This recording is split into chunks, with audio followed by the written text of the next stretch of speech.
This is a story about a man, an emergency room, an AI called Grok, and the questions we should all be asking next. A 49-year-old man went to the ER with intense abdominal pain, not mild discomfort. He described it as razor blade level pain that forced him into the fetal position for hours. No fever, no obvious signs from the outside. The doctor pressed on his belly, called it acid reflux, prescribed acid blockers, and sent him home. The pain never eased. At home, desperate and still in agony, he did something a lot of people are quietly doing now. He opened a chat with xAI's Grok and carefully listed every symptom he was experiencing. Grok's response was very different. It flagged the pattern as a red flag. It suggested possibilities like an atypical appendicitis or a perforated ulcer, and it told him clearly, "Go back now and ask for a CT scan." He copied that reasoning, went back to the hospital, and this time refused to be brushed off. He asked directly for the CT scan. The scan showed an inflamed appendix on the verge of rupture. 6 hours later, his appendix was removed. The pain was gone. He woke up laughing under anesthesia, and he believes that if he had not checked with the AI, he might not have survived the night. There's one more detail that matters. On that second visit, he did not tell the doctors that an AI had suggested the scan. He lied and said his sister, a nurse, told him to insist on it. He did that because he assumed that if he mentioned an AI told me, he would be dismissed. That alone tells us a lot about where trust is breaking down. This story has been reported as AI saves a man's life. But the real issue isn't about robots replacing doctors. It's about what happens when systems are so strained that people feel safer double-checking their own care with a machine. In this case, Grok didn't practice medicine. It didn't diagnose him. It didn't prescribe treatment. It did something very basic and very powerful. It listened to the full story, recognized a dangerous pattern, and pushed for escalation. That's something our healthcare systems are supposed to do, but increasingly fail at under pressure. And this case is not an isolated miracle.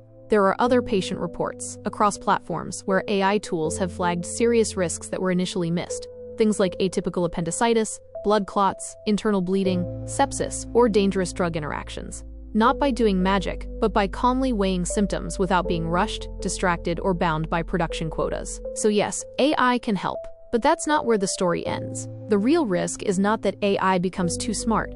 It's that AI becomes too controlled. The danger is when these tools are quietly shaped to protect institutions, profits, or official narratives, instead of protecting people. So what should we be watching for? There are a few clear warning signs. First, watch for sudden narrative shifts. If an AI system that used to openly explore risk suddenly starts leaning hard on phrases like, "there is no evidence," "this is extremely rare," or "highly unlikely," without actually walking through symptom patterns, that's not neutral.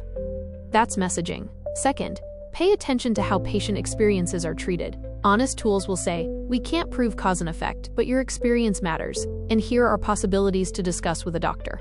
A captured tool will dismiss lived experience as just anecdotal, and use that as a full stop instead of a starting point. Third, look at whether escalation is being discouraged. A healthy system allows an AI to say, "These symptoms can be serious. You should seek urgent care," or "This could warrant imaging or reassessment." If policies start forbidding that kind of language, and the tool is only allowed to say things like, "Follow the advice you were already given," even when symptoms are clearly worsening, then it's no longer serving the patient.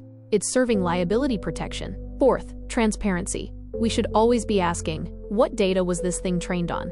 If the answer becomes, "That's proprietary," or "We can't share that due to our partnerships," then citizens have no way to know whether they're talking to a tool shaped by independent science, or a tool trained inside a narrow corridor of approved narratives. Fifth, notice when AI answers start echoing government or corporate talking points word for word, instead of reasoning through the specifics of your question.